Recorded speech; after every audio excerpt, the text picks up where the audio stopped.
Hey, in this week's show, we take a deep dive into a subject that isn't talked about often but should be.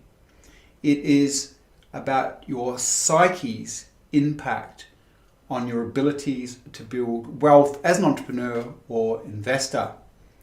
Fortunately, I got to work with a rather lovely business owner who was willing to be open about some of the belief systems and behavioral patterns that he's inherited from his childhood and how they impact him negatively as an entrepreneur today.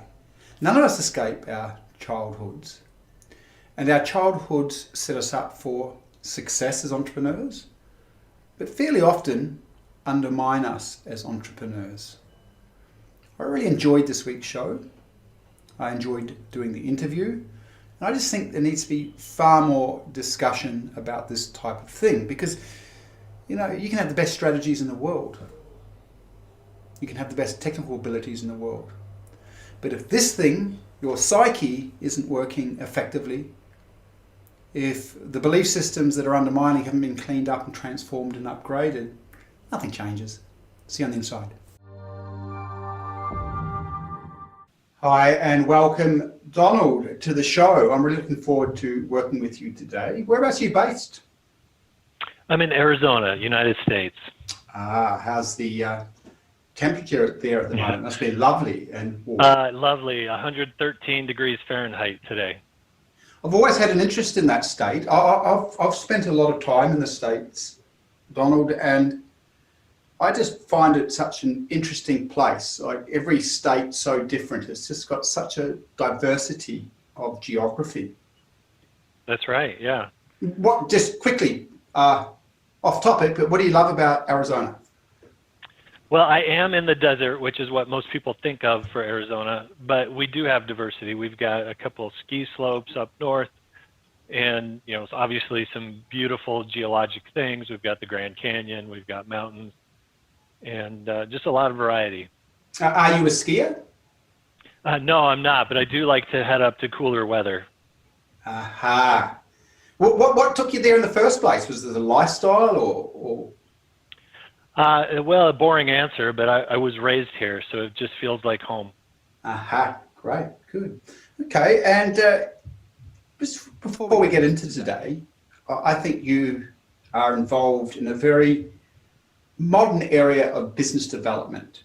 You're involved in something that, sort of didn't happen 20 years ago, did it? Absolutely. Yeah. It's a very quickly evolving field. Yeah. Can you explain a little bit about what you do, what your business does? Yeah, absolutely. I focus on business and especially marketing automation. So what used to it would require the business owner or employees to manually make multiple touches with a prospect before they could close the sale.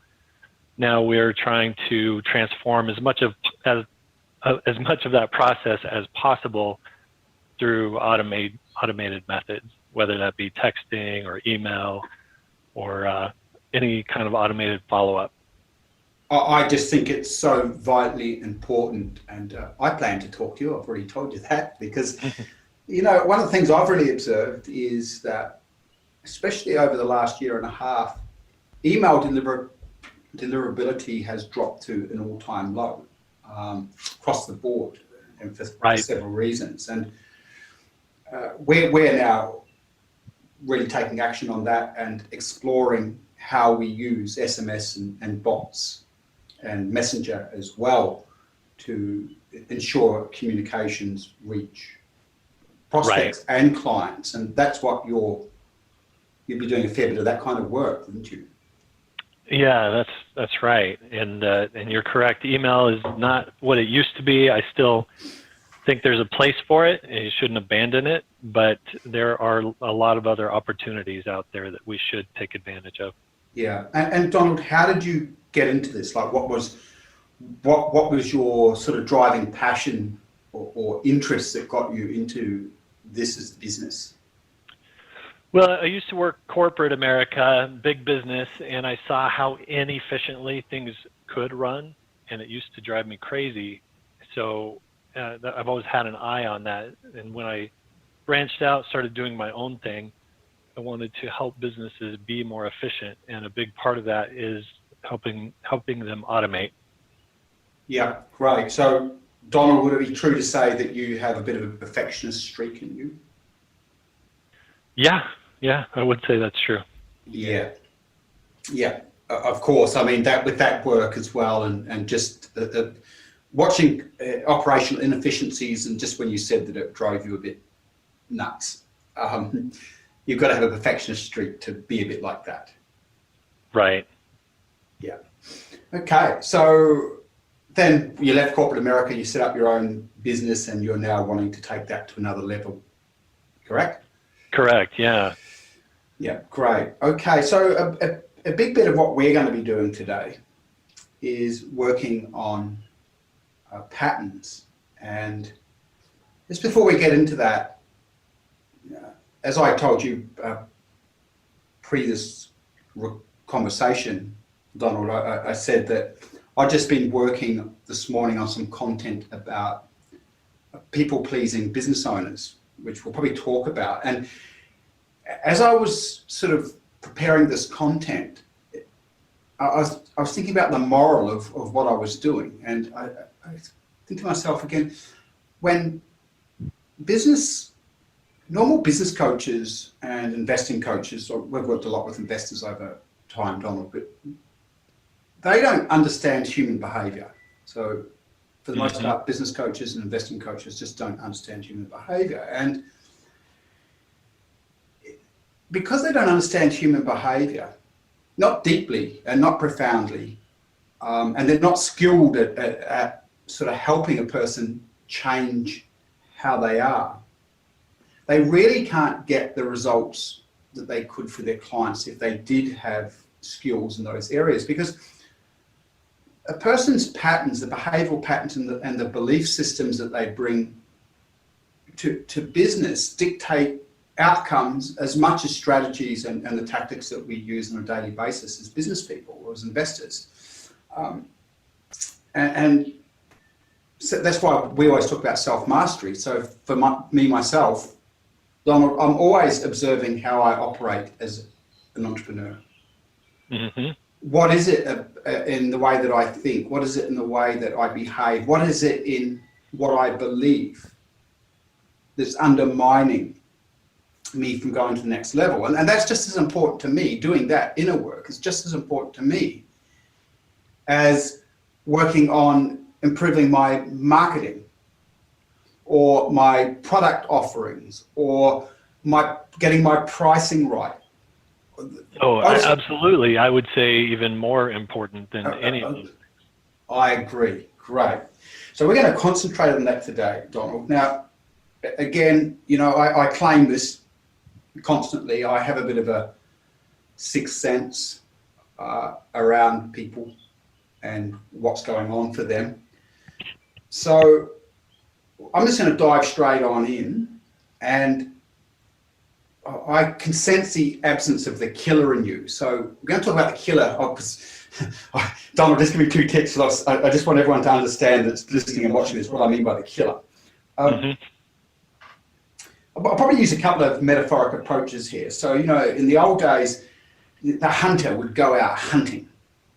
And, just think about prehistoric times, the hunter would go out hunting and they'd be stalking the beast. And of course they wanted the biggest beast because the biggest beast meant that the family or the small tribe could survive.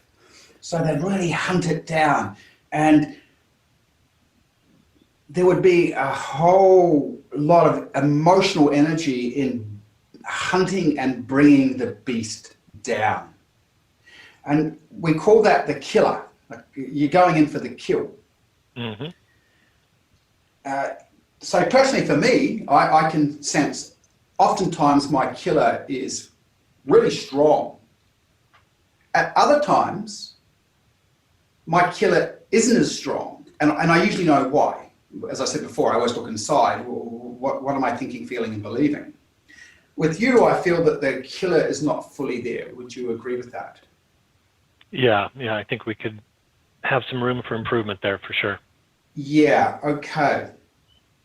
So when you have been in your killer, for want of a better word, especially in this day and age, but for want of a better word, when you have been in your killer, that hunter-killer aspect of you, and it's working effectively, how do you feel? On top of the world, like nothing can hold me back. Great. Yeah, that's right. And once you feel like you're on top of the world, nothing can hold you back, what happens then? Everything just kind of clicks. My knowledge and skills that I have just sort of flow through me. That's really interesting. Yeah, really interesting. Notice how much action you take when you're in that place. Oh yeah. Yeah. Just as much for the viewers and listeners as you, Donald, but it's what happens in our in the brain when your hunter and killer is optimized. And this specifically works for you, by the way. We're going to get into a pattern that you display. When they're optimized, your brain is working at its best. So there's the left and right hemispheres talking to each other. More parts of your brain are lit up. You're getting information quickly. You will notice that you move quite differently and think quite differently. You'll be in that optimal, what they call that flow state zone. Make sense to you? Yeah. Yeah. Okay. Now, what I've already worked out is that if you're not feeling good about self, now this can be unconscious, meaning it's outside of conscious awareness. If you're not feeling good about self, your killer hunter disappears. Can you see that? Yeah. Yeah. Makes sense. Yeah. And when you're not feeling good about self, and excuse me, Donald, for going straight there, but this pattern is there, and let's go do some work with it. And anyway, you know, I'm going to tell you, people hide things. Like we're all human beings, and you know, people in the business world don't talk about these things that often, but we need to. Sure. We need to. I've experienced this as well, and so many people watching this and listening to this would have experienced what we're about to go into. Okay, so Donald, when you're not feeling that good, your view of self is low. Your sense of who you are is diminished. Does that make sense to you, Donald? Yeah, it makes perfect sense. Yeah. So I'm going to quickly tell you there's a bit of a self-fulfilling prophecy playing out, and it works in this way. On the unconscious level, even though you will have some aspects of awareness about this part of you, this part of you doesn't feel good about self. Now, this part of you's probably existed for many, many years, and just for everyone listening or watching this, our personality is made up of parts. And the more inner work that you do, the more work you do on self-mastery as an entrepreneur or as an investor, the more you realize that these different parts are making choices on your behalf. Now, until you do a certain form of inner work, you just think of your personality as this sort of one homogeneous thing. But it's not. You, as I said, in learning to self-observe, you can start to break your personality up. So just case in point for me, I have a very aggressive part of my personality, and that part, you know, I played rugby for years. This part really enjoyed tackling, it enjoyed violence. It enjoyed ruggedness of physical endeavour and contact in rugby. And as a youngster, I grew up in an area where you had to fight, and this part of me liked fighting. I also have another part of me that is really gentle, and it doesn't like violence. It doesn't like anything other than being able to love and connect with other people. Now, both those parts of me have roles in different areas of my life. So the aggression, as I said, could be lived out playing rugby. And the gentle part of me gets lived out with my family, where it just expresses lots of kindness and love to all my family members. It would be a sabotage if I brought my aggressiveness into my family, or my gentle part onto the rugby field. Right? You can see that would work, right, Donald? Yeah. Okay. Right. So, Donald, can you see that your personality is made up of parts? Can you see that? Absolutely. Yeah. Yeah. Good. Great. Because some people don't. Well, if someone doesn't, what I usually use is I use a sort of a tool, because everyone understands this. I say, have you ever had a part of you that sort of wants to do this, but another part of you wants to do the other thing, and everyone sort of relates to that, and they could go, yes. Okay. Oh, yeah. So this part of you, so the part that I want to go to is when this part's dominant in your psyche, you'll feel demotivated and flat. Does that make sense? Yeah.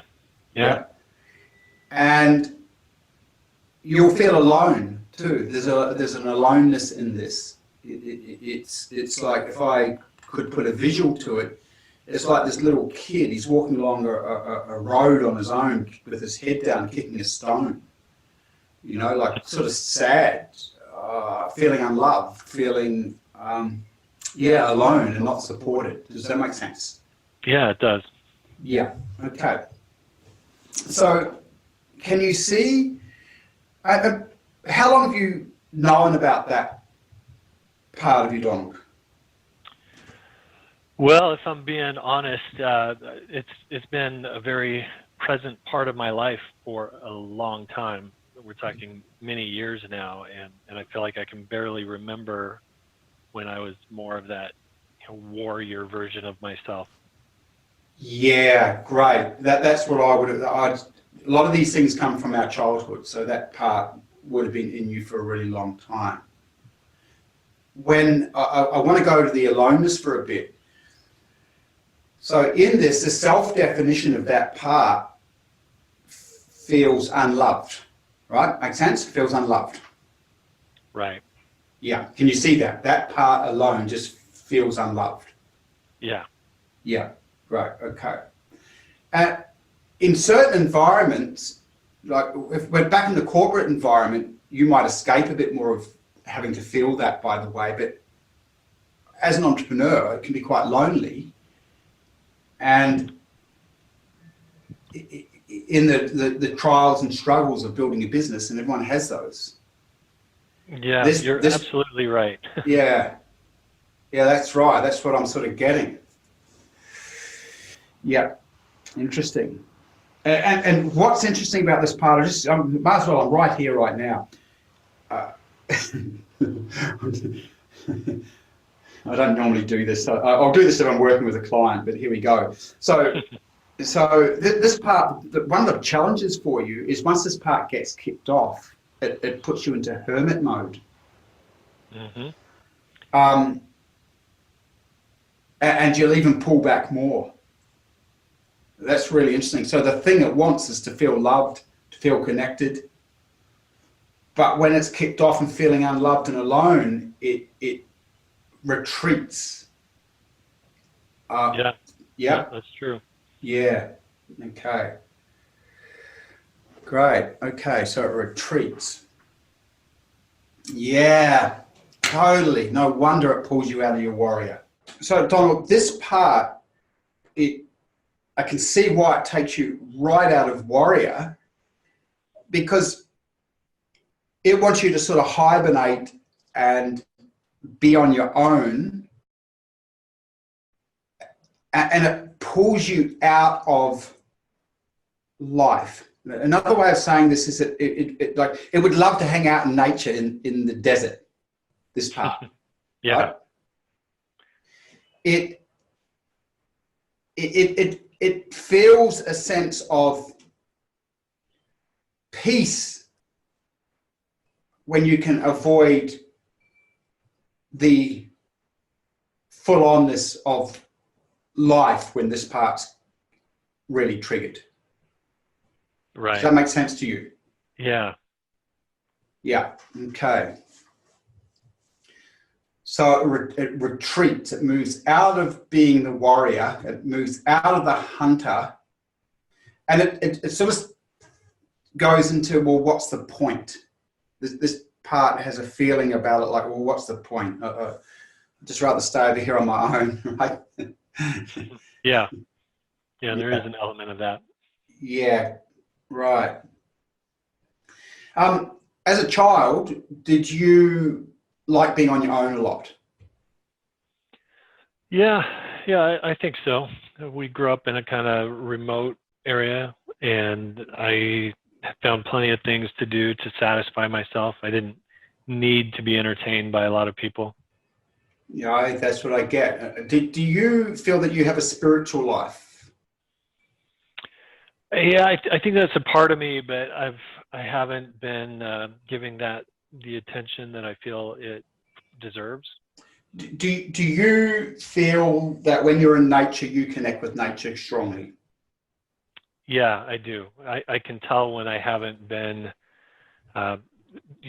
get away from everything and get out in nature. My body, my soul, whatever, can feel it, and it needs it. Yeah, that's part of what got set up in childhood. That being on your own, and this sense of not needing anything or anyone. Like if I just tap into this part, it's really able to self-sustain. It doesn't need a lot. It doesn't need people. True. Right. So this is, you can see I'm sort of, you can probably tell I'm really just staying on this because it's really important to understand this part more. You'll see why, and you just see the impact it has with business soon. Right.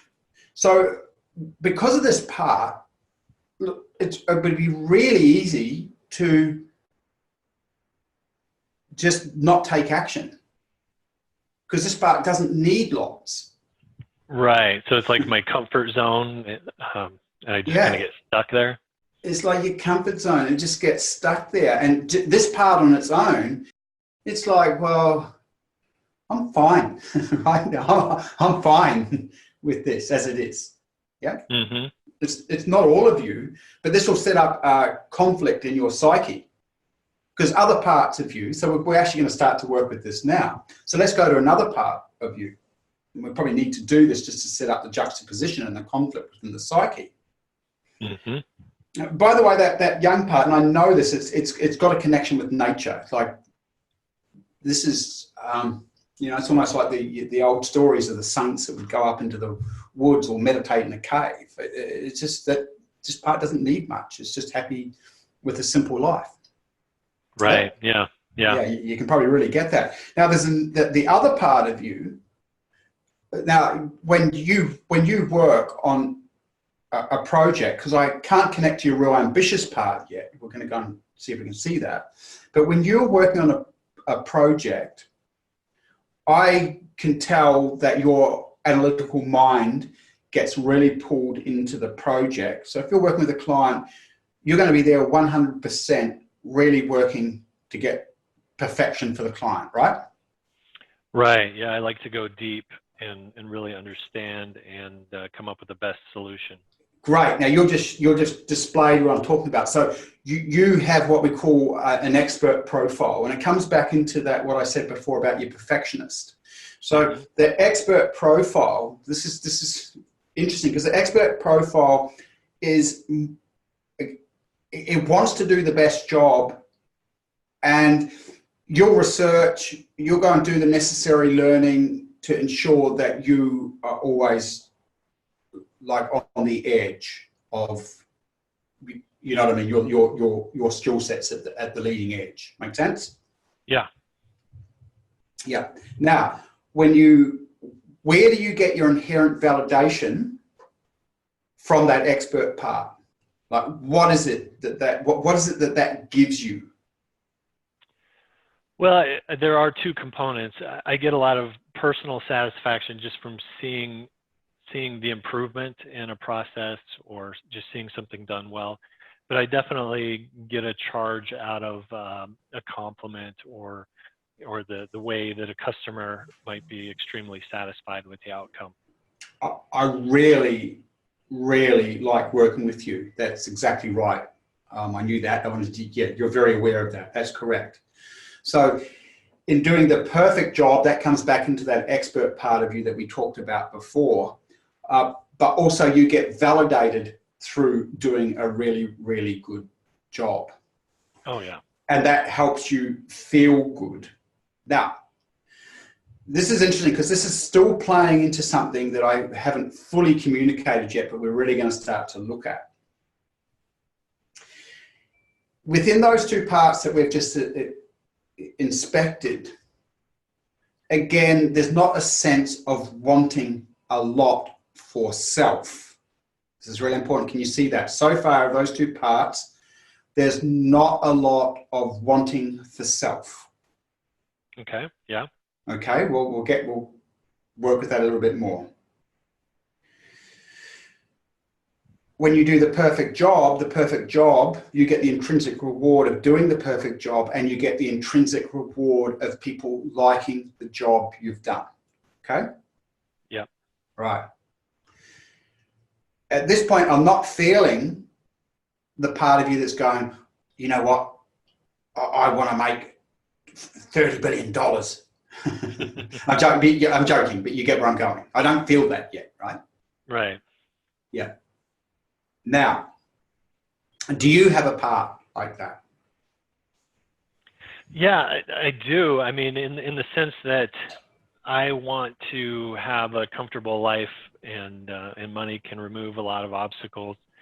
That's great, but I don't feel like it's my primary reason for working. It's just not a big motivator for me. I know. That's where I wanted to go. So it's not a big motivator for you. Mm-hmm. What would be? Now this is going to be really interesting. I'm going to have some fun with this as well, in the sense of I enjoy doing what I do, and I'm going to be able to flex some of my skills here. What is meaningful enough for you to have a bigger vision? Feeling like I'm making an impact, not just on a small one at a time, customer sort of way, but really spreading that impact in a bigger reach. Great. Okay. So when you talk about impact on a bigger reach, what kind of impact do you want to have? It's hard for me to say. I just feel like I want to have purpose and value, and not just move from one customer to the next. And I'm honestly trying to find what that means for me, where I fit in the bigger picture in the world, and what's the value in the universe. Beautiful. You and I are going to do some work. That's great. Okay. So before we go to where I want to go, I'm just going to name something. We'll just be really quick with this. I don't want to go into this deeply at this point in time, but something for you to think about. So really that child self that we sort of talked about before, that's kicking the stone as walks on the road, head down? Yeah. Yeah. Okay. This part of you has had a really strong impact on your psyche, and it's come from your experiences growing up. But of itself, this part doesn't feel that worthy. Okay, really important. Doesn't feel that worthy. It doesn't look at itself and think, "Well, I'm just incredible. I'm amazing." Okay. Yeah. Now, I get that. I do. Yeah. Yeah. This part devalues you constantly. And this is a big part of what's setting this pattern up. So it devalues you. It doesn't see your worth. It doesn't see your specialness. Now, typically this will arise in a person when, they can have certain experiences in childhood. And we don't need to get into this fully, but just start to set this up.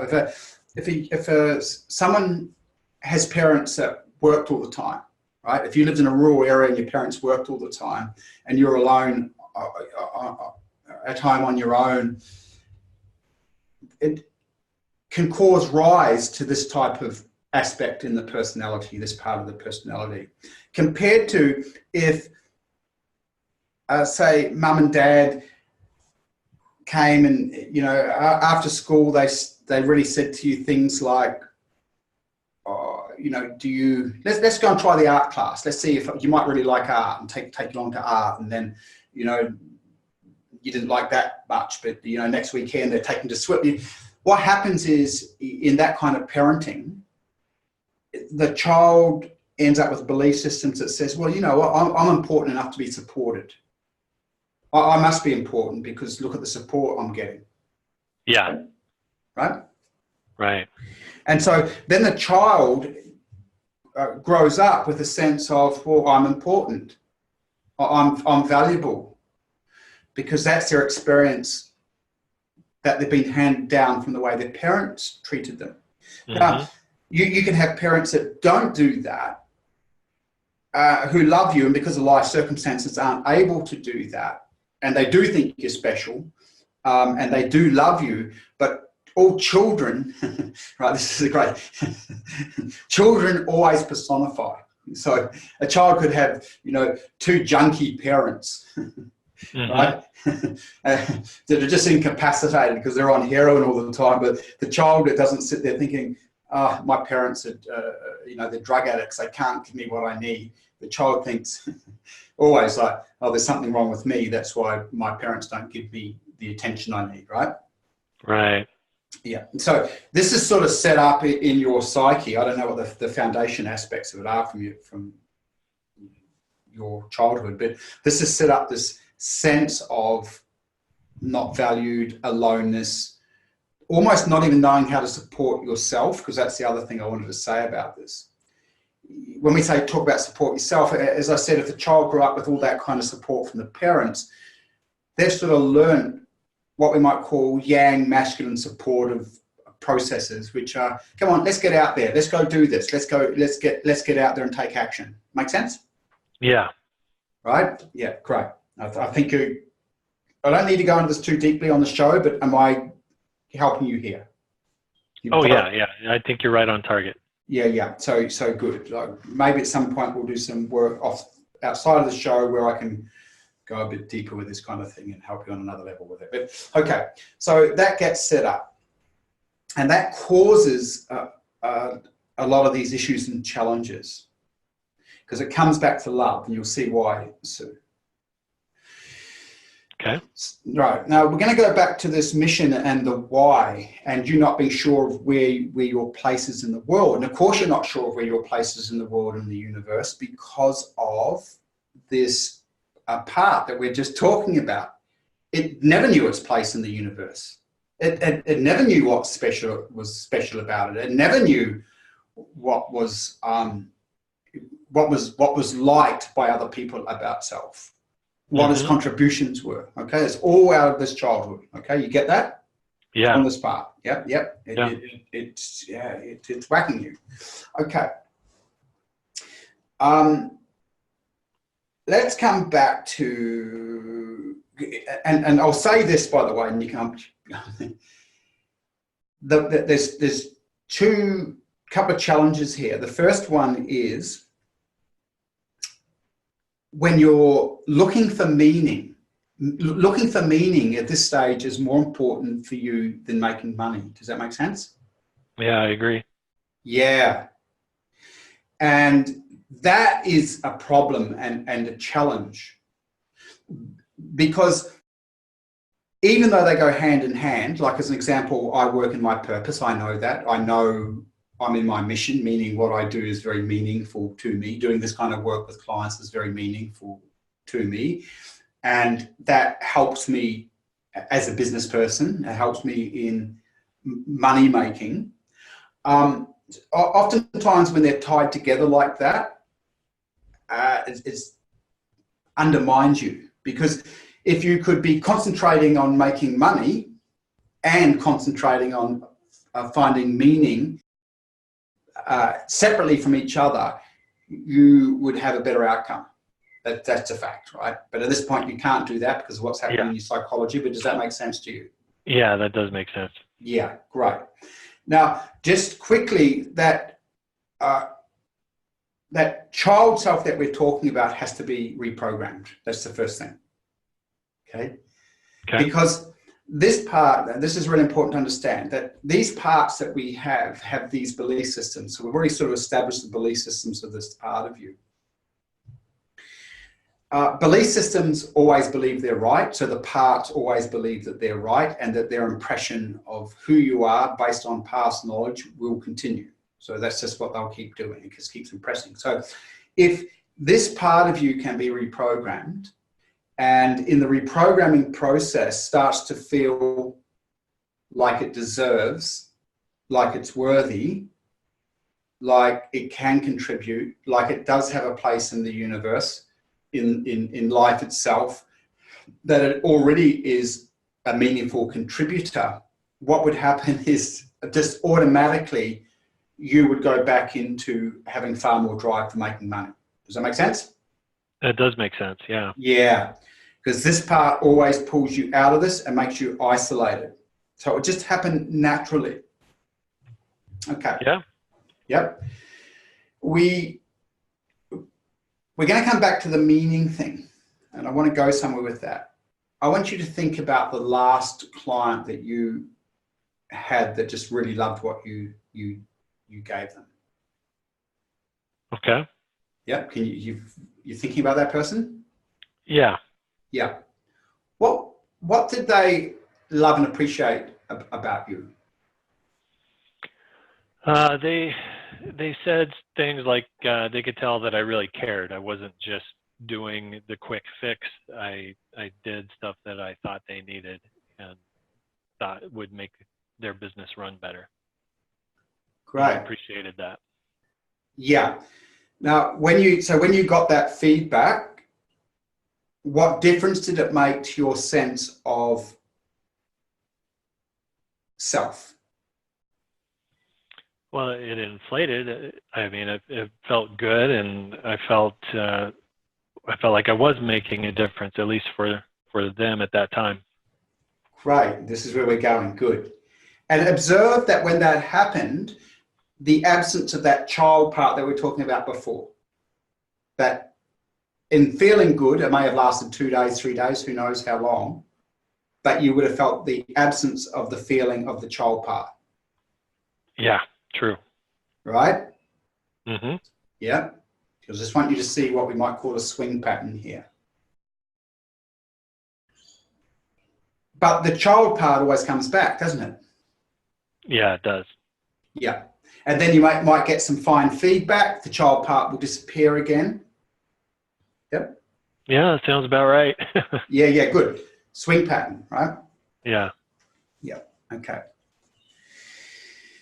So let's come back to what they said about you at this point. Now, this is going to sound a bit weird, but you'll get it. Can you see at that point you had an authority figure? An authority figure as a client. You may have had greater authority than, but you know what I mean by that. An authority figure giving you validation. Right, yeah. Right, just see that. That's what you didn't get so much as a child. So in that impacts several parts of you, including the child part. Look, I am meaningful. I'm doing a good job. I'm being really appreciated. And for a moment, whether that's 2 days, 3 days, I don't know how long, all of a sudden you feel meaningful and good about who you are, and you can sense that you have contributed. Right? Get that? Yeah, definitely true. Right.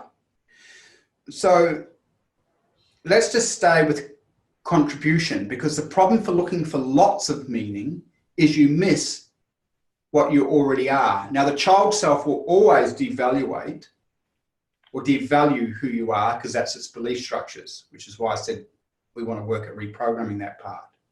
Mm-hmm. Yeah? Yep. You get the feedback, and for a while you do have that sense of, I am meaningful based on who you are right now. We're going to get into that. Child self won't honor this, which is why we need to do the reprogramming. But this part itself, it does impact you. We're going to go into it right now. So when you get that positive feedback from the client, how would you describe your feelings?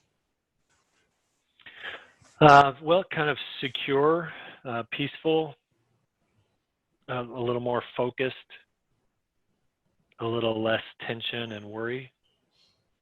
Great, great. And in that, can you see what you did for the other?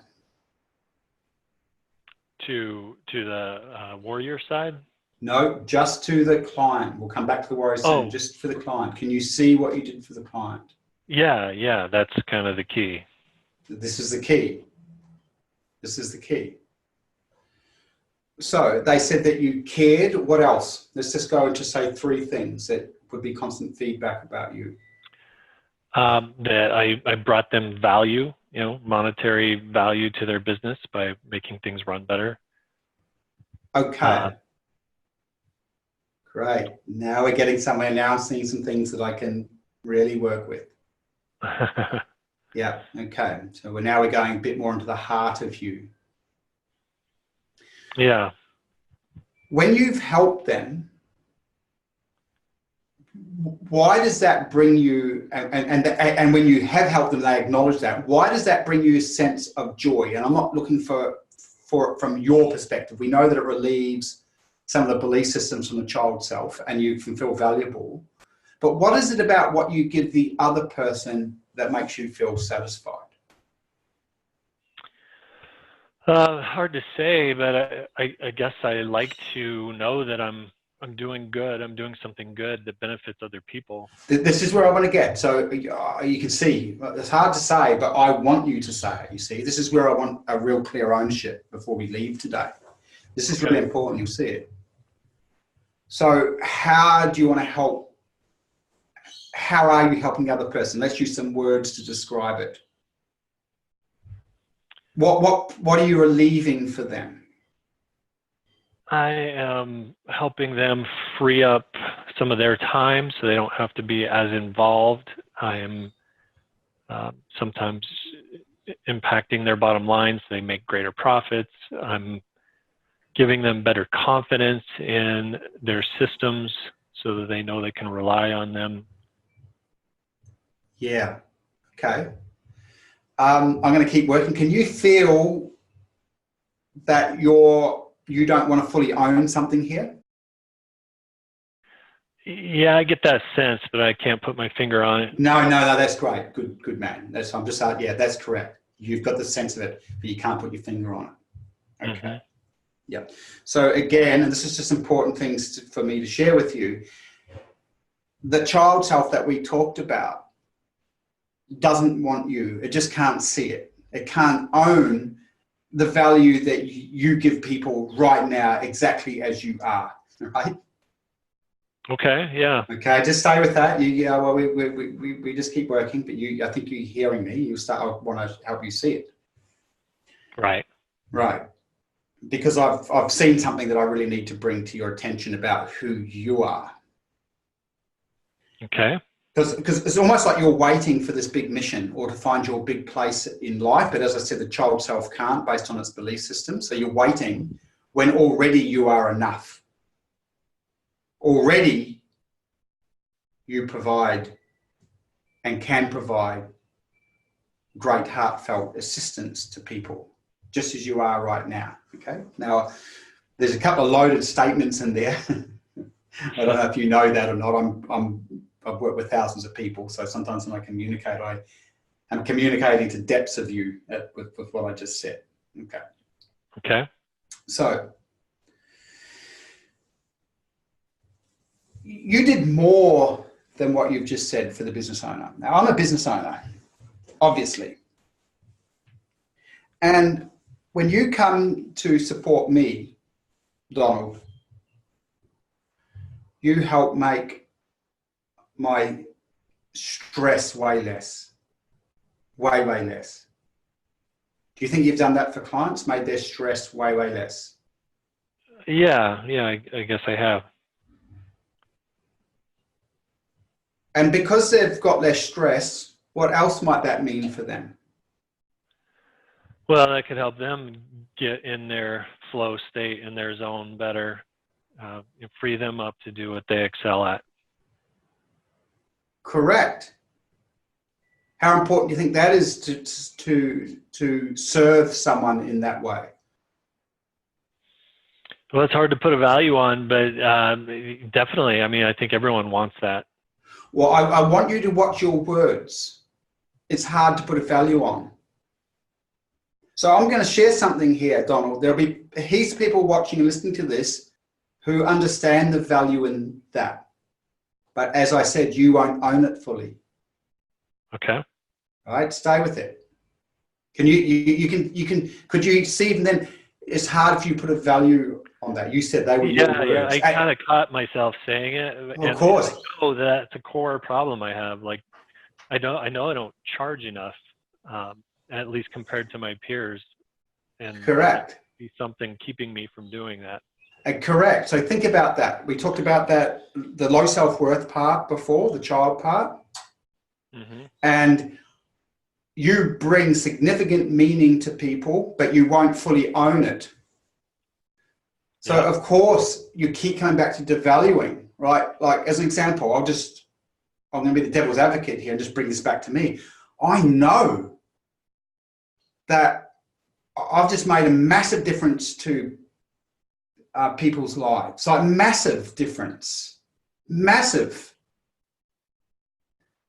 I've worked with business owners for years, but they'll all come back and they tell me about how it's helped them with their relationships as well, what we teach and what we do, because you can't develop self-mastery over self in business without that having a knock-on impact on how you are with your children and your family. Okay, so you can even see, if you hear me speaking, I'm speaking emotionally at the moment about this. Okay. I'm speaking with passion in my voice about what I'm able to contribute with my gifts. Now that, because of the way I'm communicating, I'm accessing emotion, which is motivating me. It's putting me back into my warrior. I want to go out and give more people that. Okay? Yeah. Now, when I'm communicating with you, I observe that when I ask you that question about owning the value you've given past clients, your body shuts down, especially around your heart area, and you go into your head. You try and answer from your head. Okay? That's because your body-mind complex is going, I don't want to hear, I don't want to know that I provide real value, because that pushes against all my belief systems about who I am. So I just don't want to own that. Okay, it's a defense mechanism. Does that make sense?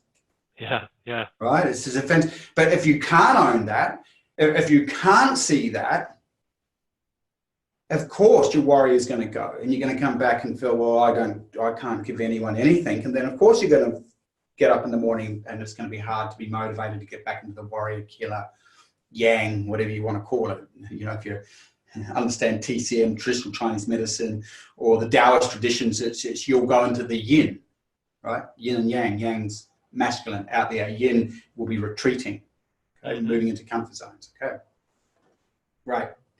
Yeah. So I'm just going to keep coming back to this because you'll see. So I'll ask you again. In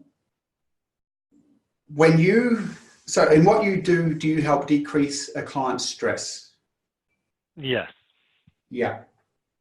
Now, what knock-on impact does that have? Well, I'm trying not to get in my head here. It could be a very large impact. It's hard to even quantify. Yeah, I know it's hard, and you're doing really well. I can feel you trying to keep out of your head. Stay here. You're actually you were right then on the verge of answering. So just see if you can do it. Well, I mean, really, giving someone the gift of relieving stress, that value could be immeasurable if they do something positive with that. Oh yeah, good. And I felt you then, right? And I'm going to show you. So we're talking about marketing, right? We're working. Can you imagine if your marketing was centered around helping people not experience stress, way less stress in their business? Right. Right. Just stay with this. I actually want to extend a little bit further because you'll see. So you went there. many business owners have families, Donald. Yep. Okay? How many business owners' family lives are affected by their stress? 100%. Thank you. Yeah. It's everyone deals with that for sure. Okay, I can feel your heart right now. So when you go and help a business owner decrease their stress, what are you doing for husbands and wives and children? Giving them a better quality of life. Thank you. In some way, would you like clients that you work for to be able to give their children the gift that you may have got when you were a kid? Yeah, that would be very meaningful. Thank you, my friend. I think you know where I'm going, don't you? Yeah, I'm feeling it. Yeah, that's you need to be able to fully see that and own that, because it's actually what you do. And if you could really see that, feel that, and own that, that would be expressed through your marketing. You would hide less in your marketing, by the way, meaning that's what you're here to do, right? That's what you do. Right. And there's a whole bunch of other things, right? How many business owners have heart attacks because of stress or health issues because of stress? Yeah, it's pretty common. Right. Being a business person, when it's done badly, is one of the most stressful things in life. Business done well is the opposite, but business done badly, it's one of the most stressful things, right? Yeah, for sure. Okay, that has a knock-on impact to their immune system. So a business owner in stress can have health issues. They wake up, they're not sleeping well, gut problems, digestion problems. It's far easier for them to mistreat their staff because they snap, because you've got too much stress, too much overwhelm. The ego lowers its defense mechanisms and the shadow elements come out, the frustrations, the anger, and they snap at people. More likely to mistreat their partner at home, not give their kids the love and attention that they deserve. There's just endless. Right, you yeah, get me? it is. Yeah, oh yeah. I like that you're smiling, but that's what you do and who you are. Now, just to show you this, because this needs to come out in your marketing. This is why I say if you can connect with this, you won't be hiding. At the moment, you're hiding too much in your marketing, because let's look at this. You've got expert perfectionists that will go to the nth degree to get automation happening, and good, effective automation happening in another person's business, right? Is that correct? Right. You've got an expert and a perfectionist. Yeah. You can own that, can't you? Mm-hmm. Yep. And through what you do, you help business owners just have way better lives with their families, with their staff, with their team. You help improve their health, their mental well-being. That's what you do, mate. Yeah, right? I guess I do, yeah. Yeah, right. Now, again, can you see you're owning that now? I can feel you owning it, but can you see that child part we talked about before doesn't normally allow you to own these things? Yeah, I could see that. Right. Now, I'll just show you something. I think this will really work for you. If that's true, if that's your superpower, and you can relieve stress for business owners, it will have a knock-on impact in the team culture, the staff culture, their family, and with their children. If you're able to do that for them and you don't, does that make you good or evil? Well, a little bit evil, I guess. Yeah, I'm joking, but you can probably get what I'm doing, because yeah. See that? See, it's not evil. Yeah, I'm doing that for good reason. No, I understand what you're getting at, though. Yeah, just see that, right? Because that's your act of love. And the reason that I use that, because you're not so concerned about money. You want to charge more, and you do want money, but you're not. It's more important for you that your business is mission and value driven, right? So do you understand that? Yeah, absolutely. And what we're tapping into is actually who you are and what you give clients, and it makes your heart really happy. So can you see that when you own that, it makes your heart really happy? Yeah, that does make sense. Yeah. Now, when it makes your heart happy, what we're doing is it means that your intrinsic values, right? They're different to other. Donald Trump, right, as an example. Just like a perfect example for this. Like, you are not a person who could just do something to make money, okay? Unless it has what you would consider very beneficial, heartfelt outcomes. Does that make sense to you? Yeah, definitely true. Right. You see, that's why I'm working with you in the way that I am today. Say a Trump or someone like that, they can play all sorts of games just for status, to get ahead, to get an outcome. But it doesn't have to be so connected to heartfelt outcomes. Okay? Yeah. So agree. Yep. So I'm working with you. I'm not working with him. It's like that's what you are required to do. Now, if you can fully own that and start living in that and understand that's your mission and that's your gift, you're actually here to support business owners in having way less stress and all the knock-on impacts. I mean, that's a noble thing to be doing. Absolutely noble, right? Yeah, I like that.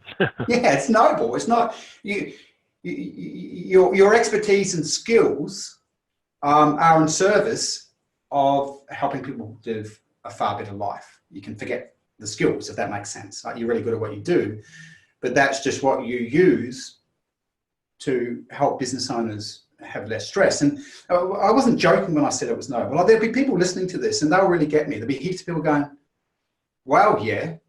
When I get really good, I've got people that work for me. I've got this lady that works for me. I've got quite a few of them that are just, what are they to me?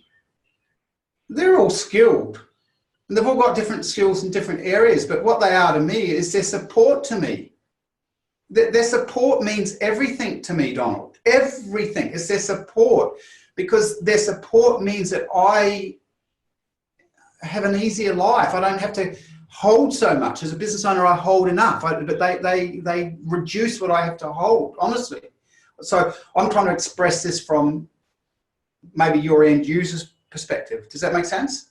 Yeah. And do you want to know how much I value them? Like, one of them I'm thinking about right now has been with me 15 years, I think now, 12, 13, 15 years. Just value them. Right.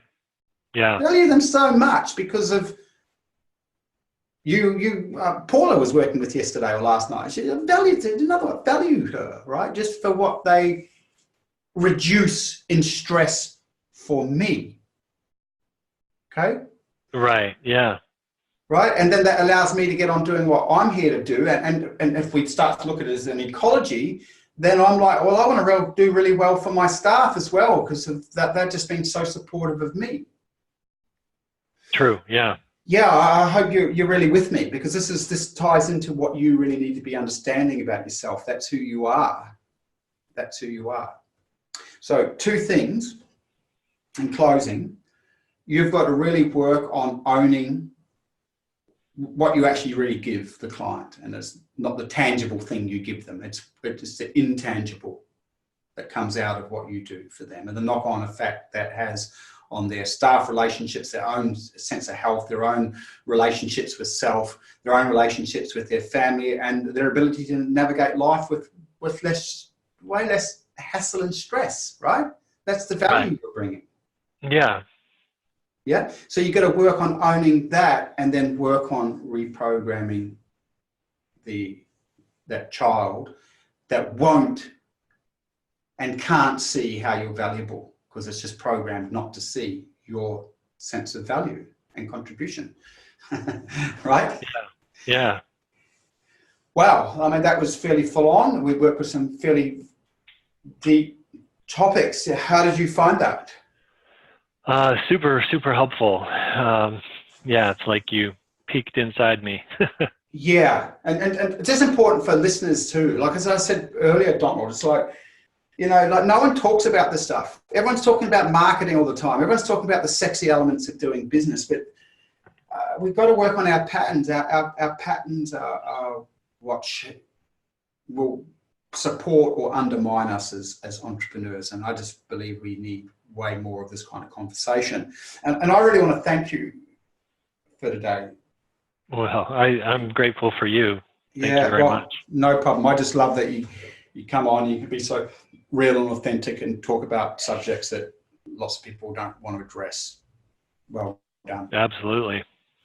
I hope you all got a lot from today's show, and Donald was incredible. He's what we call a surrogate, meaning he's willing to talk about things that others aren't. And as a result of that, a lot of you listening or watching this will be having aha moments yourself. That's why we call him a surrogate. When he speaks up like that and he's willing to own those things, those that aren't and are watching this are going, yeah, I know a bit like that. I know I have a bit of this pattern. And that's why this work is really important. If you want to go further with this work, there's a couple of good places that I'd suggest you start. And of course, you'll see the links below this video. And if you're listening to this, just head to our website. You'll see the links there to the various things I'm going to talk about now. But the first one is it's really worthy to do our Whole Brain Wealth course, which helps you identify all the patterns of belief and behavior that are limiting or undermining your ability to go to the highest levels as an entrepreneur or as an investor. Now, we specialize in working with people, helping them get to the point where they can exit their businesses and their business can run without them, so that they've got the freedom to do what they love when they want. And if they want to work in their business, they can, but they don't have to. And of course, that takes a fair bit of strategic know-how, but there's no point in just working with strategy unless you clean up your patterns. And that's why we urge all our clients to start with that Whole Brain Wealth course. You'll learn so much about yourself. You'll start to reprogram yourself. And that's a brilliant thing about that course, the Whole Brain Wealth course. It not only helps you see all the patterns that undermine you as an entrepreneur or as an investor, but the course itself starts to work to reprogram you in the way that you think and act. We've had people do that course, and it can be confronting. I'm not going to lie to you. It can be a bit confronting, because whenever you are doing change work, there's some confronting things happen. The first one is you've got to identify patterns that you might want to identify, or belief systems that you might want to own, and the course itself will bring those up. So everything that's stopping you as a business owner in life going to the next level will be brought up in the course, so that's confronting. And when you go to reprogram, in the same way as you could see today with Donald, like these belief systems of Donald, especially from that child part of him, is so strong, they sort of rule his consciousness. They want to hold on for dear life. If you've been brought up to believe something, your consciousness wants to hold on to that as a truth. So it can also be confronting, because in the rewiring and the reprogramming processes, and we've got some powerful reprogramming processes in that course, there's a bit of a fight going on as you sow in the new belief systems of the unconscious. Your old belief systems can react and sort of go to war. So it can be a bit confronting. But so many people have gone through that course and are just like, wow, it's just made a huge difference to us. The other thing, if you haven't already done it, go and do our entrepreneurial personality indicator. So what are your strengths and weaknesses as a business owner, entrepreneur or investor? And simply, again, you'll see a link below, or just go to my website, perrymardon.com, and you'll get access to that assessment. It takes about 5 minutes to do, and it spits out your strengths, gifts and weaknesses. It's very insightful, and some other things there. Anyway, that should do, and I look forward to seeing you all at the next show. Thanks.